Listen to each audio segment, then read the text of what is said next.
যেদিন মারা যাবেন আপনার স্ত্রী পর্যন্ত আপনার বেডরুমে রাত্রে যাইতে চায় না। যদি জিগায় কই ঘরে লাশ ছিল, কথা কন্যা দি এই ঘরে লাশ ছিল রে, ভয়ে আপনার বেডে কেউ যায় না। অথচ এই ঘরে বসিয়া কত গল্প গুজারি করলেন। দুনিয়ার থেকে বিদায় হওয়ার পরে নিজের স্ত্রী এখন আপনার রুমে যায় না ভয়ে। পৃথিবীর মানুষ, আল্লাহ বলেন প্রত্যেকটা মানুষ তার কৃতকর্মের জন্য আমি আল্লাহর সামনে জবাব দিতে হবে, কেউ বাঁচতে পারবে না। জবাব আমি আল্লাহর কাছে দিতেই হবে। আর কিয়ামতের মাঠটা এত মারাত্মক, এত একটা ভয়ানক, সেই মাঠটা এত স্বার্থপর, কেউ কারো হবে না রে। দুনিয়াতে বিপদে পড়লে কেউ না কেউ সাহায্য করে, কিয়ামতের কাঠির ময়দানে কেউ কারো সাহায্য করবে না, কেউ কারো সাহায্য করবে না। যদি আমরা মনে করি এমন ফিরের মরিদ হইলাম, ফির আমারে জান্নাতে নিবে, ফিরে আমারে পার করে দিবে, না না, পীর তো দূরের কথা, আমাদের নবী ছাড়া আদম থেকে লইয়া ঈসা রূহুল্লাহ পর্যন্ত কোন নবীরার সাহস হবে না কিয়ামতের মাঠে দাঁড়াইয়া কথা বলা। কথা বুঝতেছেন আমার? যতই ফিরাকি দেখায় অমুক পীর তমুক পীর, এই অন্ধকারের মধ্যে আর বসবাস করবেন না। আল্লাহর কসম, পৃথিবীর কোন পীরের ক্ষমতা নাই আপনারে জান্নাতে নেওয়ার, কোন পীরের ক্ষমতা নাই, এমন কি কোন নবীদের কথা বলার সাহস আল্লাহর সামনে হবে না। কথা বুঝতেছেন? কারণ আল্লাহ সেদিন রহমান থাকবে না। দুনিয়াতে আল্লাহ হলেন রহমান, আল্লাহর মায়া দয়াটা বেশি। নাস্তিকের জন্য মায়া, আস্তিকের জন্য আল্লাহর মায়া। আল্লাহর পক্ষে কথা বললো আল্লাহ মায়া করে, আল্লাহর বিরুদ্ধেও যদি দুনিয়াতে কথা বলেন আমার আল্লাহ কিন্তু আপনারা মায়া করে, মহব্বত করে। কথা কয় না? কোন নাস্তিক যদি আমার মালিকরে সকালে গালি দেয় গো, দেখবেন বিকাল বেলা আমার আল্লাহ তার জন্য খানা রেডি রাখে। কেন জানেন? আমার আল্লাহর নাম রহমান। দুনিয়াতে সবার জন্য মায়া দয়া সমান, কিন্তু পরকালে আল্লাহ রহমান সবার জন্য নয় রে। আল্লাহ নাফরমানের জন্য কাহার রূপ ধারণ করবে। আল্লাহর সেদিন মায়া দয়া থাকবে না, সেদিন কোনো মায়া দয়া থাকবে না গো। নাফরমানের জন্য আল্লাহ কাহার রূপ ধারণ করবে।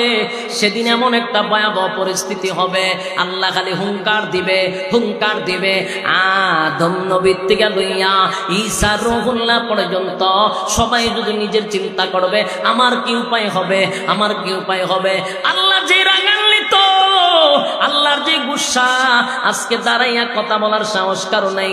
আল্লাহ খালি হুঙ্কার দিবে, লিমানিল মুলকুল ইয়াউম লিল্লাহিল ওয়াহিদিল কাহার। পৃথিবীর রাজা বাদশাহ বেড়াগিরি কম করস নাই। আজকে কেউ আসুত না, একটু দাঁড়ায়া কথা বল। নমরুদ্দা, ফেরাউদ্দা, সাজ্জাদা, এরকম বড় বড় লিডার গুলি দাঁড়াইবার সাহস তো দূরের কথা, কোন নবী রাসূলগণ আল্লাহর সামনে দাঁড়াইয়া কথা বলার সাহস নাই রে। আর তোমার ফিরে বুঝি তোমার জান্নাত নিব? কথা কয় না দি? হায় রে দুনিয়ার মানুষ, হায় রে অন্ধকারের ভিতরে মানুষগুলো এখনো আছে শুধু ফিরের দোয়াই দিয়া চলে। আল্লাহ নিজে কোরআনে বলেন, কোরআনে আল্লাহ নিজেই বলছেন, ইয়াউমা ইয়াফিরুল মারউ মিন আখিহি ওয়া উম্মিহি ওয়া আবিহি ওয়া সাহিবাতিহি ওয়া বানিহি। কিয়ামতের কঠিন ময়দানে রব্বে কারীম বলেন, মা তার সন্তানকে চিনবে না, সন্তান মার পরিচয় দিবে না, বাবা তার সন্তানের পরিচয় দিবে না, স্ত্রী তার স্বামীর পরিচয় দিবে না, স্বামী তার স্ত্রীর পরিচয় দিবে না। যেখানে মা তার সন্তানকে চিনে না সেখানে ফিরে হইব জান্নাত নিব। কথা হয় না? ফিরে তো খালি জোরে জোরে শিক্ষার দিব, যেই পরিমাণ গরু খাইছি আল্লাহ খাইছি, যেই পরিমাণ বকরি খাইছি, ছাগল খাইছি, এটির জবাব কেমনে দিব? কথা হয় না? যেই পরিমাণ গরু ছাগল খাইছি, গুরুর বড় বড় উরুস কইরা 10টা 15টা খালি গুরু খালি জমা হয়েছে, 100টা গুরু জমা হয়, এটির জবাব দিতে পারবো? কথা কই না? এই জন্য এই বোকার মধ্যে কেউ পড়বেন না, এই দোকাত কেউ পড়বেন না। আল্লাহ রাব্বুল আলামিন বলেন হাসরের মাঠে রব্বে কারীম নাফরমানদের জন্য কাহার, আর মুমিনের জন্য আমার আল্লাহ হবেন রহিম। সুবহানাল্লাহ। তাহলে জবাব দিতে হবে, ঠিক কিনা বলেন? আল্লাহর সামনে হিসাব না দিয়া কেউ বাঁচতে পারবে? কথা কই না? হিসাব না দিয়ে বাঁচার কোনো সুযোগ নাই। পাই করে হিসাব দেওয়া লাগে। কথা বুঝতেছেন? পাই করে হিসাব দিতে হবে। মানুষের মধ্যে এমন একটা পরিস্থিতি হবে, তিনটা সময় হবে হাসরের মাঠে সবচেয়ে বেশি ভয়ানক। এর মধ্যে একটা হলো রেজাল্ট নেওয়ার সময়। রেজাল্ট বুঝেননি? ওই যে দুনিয়া নামক পরীক্ষা। দুনিয়াটা কি? পরীক্ষার হল। ইয়াদ আসেনি? দুনিয়া হলো পরীক্ষার হল। পরীক্ষা তো দুনিয়ায় দিলেন, আর রেজাল্টটা দেওয়া হবে হাসরের মাঠে। পাস করলেন না ফেল করলেন, হাসরের মাঠে দেওয়া হবে রে। সেদিন আল্লাহ রাব্বুল আলামিন বলেন হাসরের মাঠে রেজাল্ট দেওয়া হবে ডান অথবা বাম। ডান হাতে যারা পাবে আনন্দের সীমা নাই, বাম হাতে যারা পাবে দুঃখের সীমা থাকবে না। মনোযোগ দিয়ে শুনেন, একটা কথাও আমি কোরআনের বাইরে বলবো না। মনোযোগ দিয়ে শুনবেন। গিচ্ছা কাহিনী বিভিন্ন বুজুর্গদের গল্প আমি কোনো সময় বলি না, এই জন্য মনোযোগ দিয়ে শুনবেন। আল্লাহ আমার তেলাওয়াতকৃত আয়াতে বলেন ওয়ালাকাদ যারানা লিজাহান্নামা কাসীরাম মিনাল জিন্নি ওয়াল ইনস। আল্লাহ কয় বহু মানুষ এবং বহু জিনকে আমি আগুন দিয়ে জ্বালাবো এবং পোড়াবো। এখন আপনাদের প্রশ্ন হইতে পারে হুজুর আল্লাহ কি আসলে আমরা জ্বালাইবার লেগে ফুরাইবার লেগে বানাইছে? বলেন ফুরাইবার লেগে বানাইছে? আপনারা কি ধারণা আল্লাহ আমরা বানাইছে কি আগুনে ফুরবার লেগে? আল্লাহ যে কইতেছে বহু মানুষ এবং জিনকে আগুন দিয়ে জ্বালাবো পোড়াবো, এই কথা কেন বললেন? এটার কারণটা কি? এটা বোঝার জন্য একটু সামনে আসুন। মূলত আমাদেরকে আল্লাহ জ্বালানোর জন্য পোড়ানোর জন্য বানায় নাই। পৃথিবীতে যত মানুষ আসছে এবং আসবে সবার জন্য আল্লাহ এক একটা করে জান্নাত বানাইছে। ফেরাউনের নাম তো শুনছে, হের লেগে আল্লাহ জান্নাত বানাইছে। আবু জাহেল, তার জন্য আল্লাহ জান্নাত বানাইছে। আশ্চর্য লাগতেছে আপনারা? ফেরাউন খুদা দাবি করছে, এরপর আল্লাহ এর জন্য জান্নাত বানাইছি। আবুল আহাব, আবু জাহেল, তাদের জন্য জান্নাত বানাইছি। নমরুদ, সাজ্জাদ, এদের জন্য জান্নাত বানাইছি। কিন্তু এরা কি জান্নাতে যাইব? যাবে না। কিন্তু তাদের জন্য আল্লাহ জান্নাত বানাইছিল, কিন্তু তারা যাবে না কেন? তাদের কৃতকর্মের কারণে। আল্লাহ নাম দিছি, সবার নামে নামে একটা ঘর বানাইছি, কিন্তু তুমি যেতে যদি না পারো এটা তোমার কারণে। এখানে আমি আল্লাহর কোনো দোষ নাই। মনে করেন একটা এক্সাম্পল দিই, আমারে সরকারের পক্ষ থেকে একটা বাড়ি দিছে গুলশান, আমার নামে, এটা বলে এটা তোমাকে দিছি। এখন আমার কিছু কাজ আছে, আমার কাগজপত্র নিয়ে দৌড়াদৌড়ি করতে হবে, এটা আমার নামে লেখাইতে হবে, ঠিক কিনা? যে কাজগুলো রয়েছে আমি এগুলোর জন্য তো দৌড়াদৌড়ি করতে হবে। মানে আমার ফোন দেবে যে ভাই বাড়ি আপনার কাগজপত্র গুলা ঠিকঠাক করেন। আমি ঘুমায় হইতেছি, আপনারা ঠিক করেন, আর আমারই সময় নাই, বাড়ি আমারে দিবা? তোর মতো অলসের জন্য বাড়ির দরকার নাই। তাহলে আল্লাহ জান্নাত তোর নামে দিছি, এটা তোর কাছে নিতে গেলে আমার কিছু নিয়ম কারণ আছে, এগুলা তুই যদি করতে পারস জান্নাত তোর। কথা বুঝেন নাই? তো ফেরাউন আল্লাহ জান্নাত দিছে, নমরুদ্দারও দিছে, আবু জাহিল্লারও দিছে, কিন্তু তারা এই কাজগুলা করে নাই, এই জন্য নিজের জান্নাত নিজে হারাইছে। আমরা যারা এখানে বসছি, যারা বসি নাই, সবার জন্য আল্লাহ জান্নাত বানাইছে। কিন্তু আপনার ধারণা হলো জান্নাত তো আমারই আল্লাহ দিবে, কিন্তু আমার কিছু কাজ তো আছে। এই কাজটা কি? এটা আল্লাহ বইলা দিছে। আমাদেরকে আল্লাহ অনর্থক এই দুনিয়াতে পাঠান নাই। একের অযথা যে দুনিয়াতে পাঠাইছে এটা কিন্তু ভুল, আমরা অযথা পাঠাইছি। মূলত এই পৃথিবীটা হলো একটা পরীক্ষার হল। বলুন কিসের হল? পরীক্ষার হল। আমরা দুনিয়াত কলেজ, ভার্সিটি, মাদ্রাসাতে পরীক্ষা দিই, সময় হলো 3 ঘন্টা। জান্নাতের তুলনায় এই দুনিয়ার সময়টা 60 বছর, এটাও 2 থেকে 2.5 ঘন্টা। বুঝেন নাই আমার কথা? সময় কিন্তু সমান। দুনিয়ার পরীক্ষা তো 3 ঘন্টা, আমরা পাঠাইছে দুনিয়া নামক পরীক্ষার হলে আমাদের জিন্দিগির সময়টা জান্নাতের তুলনায় 2 থেকে 3 ঘন্টা। পরীক্ষার সমান সময়। এই অল্প সময়ের ভিতরে পরীক্ষায় যদি পাশ করতে পারো, কমপক্ষে নিম্ন স্থলে কোন রকম পাশ করলেও এই পৃথিবীর 10টা পৃথিবীর সমান জান্নাত দেওয়া হবে। কোন রকম রেজাল্ট করতে পারবে, এর 10 কমপক্ষে 10টা পৃথিবীর সমান জান্নাত। আপনারা যদি প্রশ্ন করেন বলে হুজুর এত জায়গা আল্লাহ পাইব, ঠিক না? এটা এক সময় ছিল, কিন্তু এখন বিজ্ঞান পর্যন্ত স্বীকার করতে বাধ্য, এর থেকে বেশি জায়গা হইতে পারে। বিজ্ঞান বলে এক একজন মানুষের পিছনে যদি 100টা দুনিয়ার সমানও দেয় তারপরে জায়গা থাকবে। বিজ্ঞান বিশ্বাস করে এখন। কেন? এই সূর্য যে আপনারা দেখেন, দেখতে একটা বোলের মতো দেখা যায়, ঠিক না? সূর্যটা কত বড় জানেন? এই পৃথিবীর থেকে 13 লক্ষ গুণ বড় সূর্য। কত বড়? 13 লক্ষ গুণ বড় সূর্যটা। সূর্যের উপরে আমরা দেখি তারকা রাত্রের বেলা ছোট ছোট দেখা যায় না? এক একটা তারকা সূর্যের থেকে আরো বড়।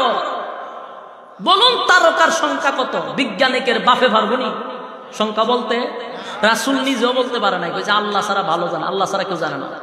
তাহলে কি পরিমাণ তারকা আছে? এক একটা তারকা যদি সূর্যের থেকে বড় হয়, সূর্য যদি পৃথিবীর থেকে 13 লক্ষ গুণ বড় হয়, আপনারা তো কইছে আল্লাহ পৃথিবীর 10টা পৃথিবীর সমান জান্নাত দিব মাত্র হয়। এই জন্য প্রত্যেকটা মানুষকে যদি আল্লাহ 1 লক্ষ পৃথিবীর সমান জান্নাত দেয় তাও জায়গা থাকবে। কথা বুঝতেছেন? বিজ্ঞান বিশ্বাস করে এখন। আজ থেকে 30 বছর আগে বিশ্বাস করতো না, এখন বিশ্বাস করে। কোরআনের প্রত্যেকটা কথার কাছে বিজ্ঞান মাথা নত করে।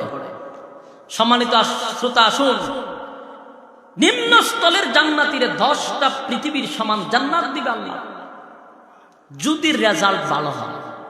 তাহলে বোঝা গেল আমরা পাঠাইছি কিসের জন্য? পরীক্ষার জন্য। অনর্থক পাঠায় নাই, অকারণে না। আল্লাহ কোরআনে নিজে বলছেন, আফাহাসিবতুম আন্নামা খালাকনাকুম আবাসাও ওয়া আন্নাকুম ইলাইনা লা তুরজাউন। আল্লাহ রাব্বুল আলামিন বলেন, বান্দারে আমি তোদেরকে অনর্থক বানাই নাই, অকারণে বানাই নাই, নিষ্প্রয়োজনে বানাই নাই। আবার শব্দ দিয়ে আল্লাহ বলেন কখনো না। অনর্থক বানাই নাই, নিষ্প্রয়োজনে বানাই নাই। প্রশ্ন আসতে পারে কেন বানাইছে আল্লাহ, সেটাও কোরআনে বইলা দিছে, ওমা খালাকুতুল জিন্না ওয়াল ইনসা ইল্লা লিয়াবুদুন। আল্লাহ রাব্বুল আলামিন বলেন, মানব এবং দানবকে আমি আল্লাহ বানাইছি একমাত্র শুধুমাত্র আমি আল্লাহর ইবাদতের জন্য। বলুন তো দেখি আল্লাহ আমরা কেন পাঠাইছে? ইবাদত বন্দেগী করার জন্য, অনর্থক পাঠায় না। এ বান্দা কতদিন তুই ইবাদত বন্দেগী করবি, তোর সীমানা কতটুক আল্লাহ এটা বইলা দিছে, কুল্লু নাফসিন যায়িকাতুল মাউত। প্রত্যেকটা প্রাণীর মৃত্যুর স্বাদ গ্রহণ করতে হবে। মৃত্যু পর্যন্ত হলো আমাদের এরিয়া, এই পর্যন্ত আল্লাহর গোলামি করতে হবে। আল্লাহ ছাড়া কারো গোলামি জমিনে চলবে না। অনর্থক আমাদেরকে বানায় নাই রে, নিষ্প্রয়োজনে বানায় নাই, অনর্থক বানায় নাই। একমাত্র শুধুমাত্র আল্লাহর গোলামির জন্য বানাইছে। আল্লাহ বলে, বান্দারে গোলামি যদি করস, আমি আল্লাহর পক্ষ থেকে তোর জন্য সুসংবাদ, সুসংবাদ, নিম্ন স্থলের জান্নাতীরে 10টা পৃথিবীর সমান জান্নাত দিব। এ বান্দা, এত সম্মান আমি আল্লাহ দিব, শুধু জান্নাতি দিব এমনটা নয়। তোরে দুনিয়াত পাঠানোর পরও আমি সম্মান দিয়ে পাঠাইছি, তোরে কম সম্মান দেই নাই। আমি আল্লাহর গোটা সৃষ্টি জগতের মধ্যে মানুষের চেয়ে সম্মান আর কোনো প্রাণীকে দেই নাই, কোনো মাখলুকাতকে দেই নাই। সুবহান। আমরা শুধু বলি ফেরেশতার মতো ভালো, এরকম আমরা একটা এক্সাম্পল দেই। লোকটা ফেরেশতার মতো, লোকটা ফেরেশতার মতো ভালো।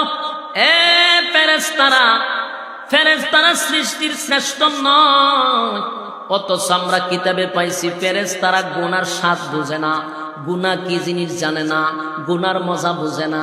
এরপর আল্লাহ বলেন ফেরেশতাদের চেয়েও মানুষের সম্মান বেশি।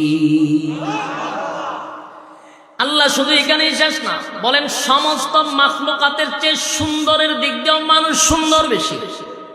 আমরা অনেক সময় বলি ফেরেশতার মতো সুন্দর, কথা বলি না? কথা হয় না? ওই লোকটা তো ফেরেশতার মতো সুন্দর। আরে বেটা, আমরা কই ফেরেশতার মতো সুন্দর? ফেরেশতা সুন্দর হইলে আমার আল্লাহ কোরআনে বলতো, আমার আল্লাহ বলেন মানুষের চেয়ে সুন্দর আমি আল্লাহ কোনো মাখলুক বানাই না। মানুষ সবচেয়ে সুন্দর। আরে যুবক ভাই, মানুষকে আল্লাহ সুন্দর করে বানাইছে, সময় নিয়ে বানাইছে। এই আসমান আর জমিন আল্লাহ সময় নিয়ে বানাইছে না।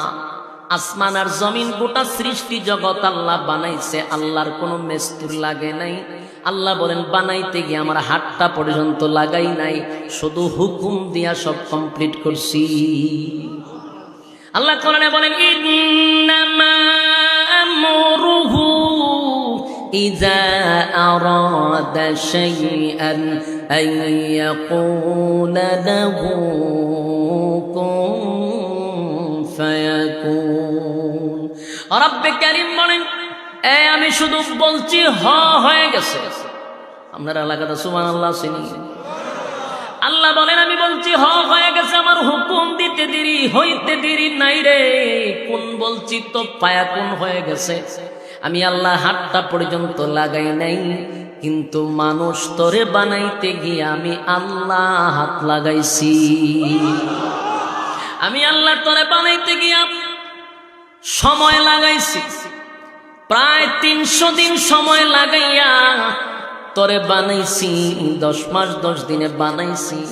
বান্দারে সময় লাগাইয়া বানাইছি, আমার কুদরতি হাত দিয়া বানাইছি, শ্রেষ্ঠত্ব দান করছি। সবার উপরে তোর সম্মান।